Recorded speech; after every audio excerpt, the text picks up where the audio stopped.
മഹിയേട്ട, ഞാൻ അഖിലാണ്. മഹിയേട്ടൻ വീണ്ടും മദ്യപിക്കുകയാണല്ലേ?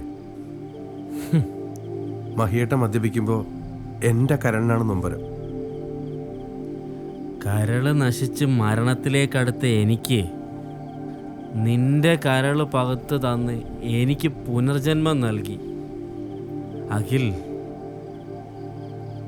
എന്നെ മനസ്സിലാക്കിയ നീയും വിട്ടുപോയി.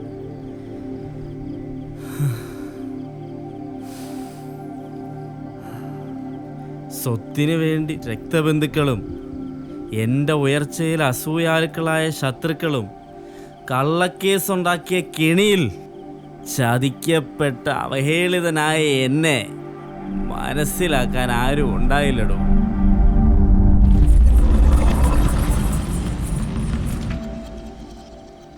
തെറ്റിദ്ധാരണ. ഏറ്റവും സ്നേഹിച്ചവരും സഹായിച്ചവരും കുറ്റപ്പെടുത്തി ഒറ്റപ്പെടുത്തിയപ്പോൾ തകർന്നു പോയടോ അഖിലേ ഞാൻ. എല്ലാം എൻ്റെ തെറ്റാണ്. ഇല്ല, മഹിയേട്ടൻ തെറ്റുകൾ ചെയ്തിട്ടില്ല. മഹിയേട്ടൻ്റെ ശരികൾ മനസ്സിലാക്കി തള്ളിപ്പറഞ്ഞവർ നാളെ തിരികെ വരും, തീർച്ച. അടുത്തറിയാനും ഒന്ന് ചേർത്ത് പിടിക്കാനും ആരുമില്ലാത്തവൻ്റെ വേദന അതനുഭവിച്ചവർക്കേ അറിയത്തുള്ളൂ.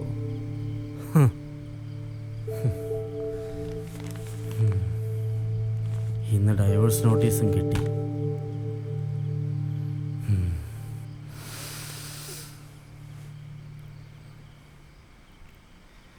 കാതിലെപ്പോഴും ക്രമം തെറ്റിയ താളപ്പിഴകളുടെ മുഴക്കമാണെങ്കിൽ വളരെ യാദൃച്ഛികമായി കണ്ടുമുട്ടിയ എൻ്റെ ആരാധകനായ നീ എന്നെ മനസ്സിലാക്കി. അതുമാത്രമാണ് ഒരാശ്വാസം. അഖിൽ, നിനക്ക് പുണ്യം കിട്ടും. മഹിയേട്ട, അതൊരു സുഹൃതമാണ്. മഹിയേട്ടൻ്റെ മനസ്സിൻ്റെ നന്മയും ശരിയും ഒരു സൈക്കോളജിസ്റ്റായ എനിക്കറിയാം.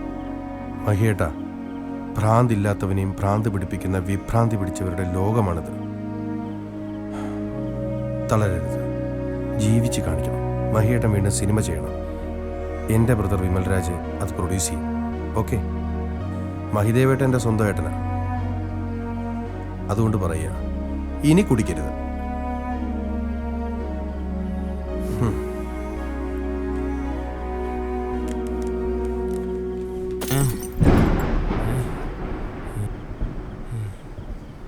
അഖിൽ,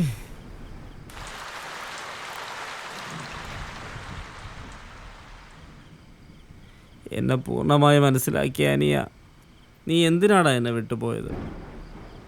ബൈക്ക് ഓടിക്കുമ്പോൾ എന്തിനാ നീ മൊബൈൽ എടുത്തത്?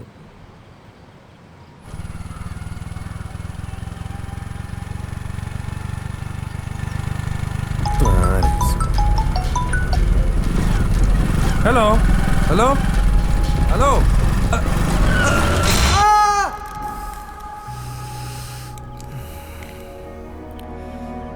ഇനി ഞാൻ മദ്യപിക്കത്തില്ലടാ. ഇത് നിനക്ക് ഞാൻ തരുന്ന വാക്കാ, സത്യം.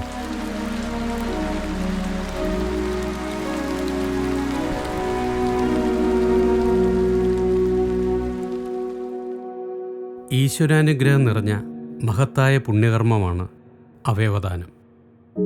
അതിൽ ഈശ്വരൻ്റെ കയ്യൊപ്പുണ്ട്. നന്മയുടെ ഉദാത്തമായ പ്രതിഫലനമാണ് അത്. സ്വീകരിക്കുന്ന ആളും അതിൽ ബോധവാനായിരിക്കണം. ആ സൽപ്രവൃത്തിയുടെ ധന്യതയിലായിരിക്കണം ഞാനും നിങ്ങളും.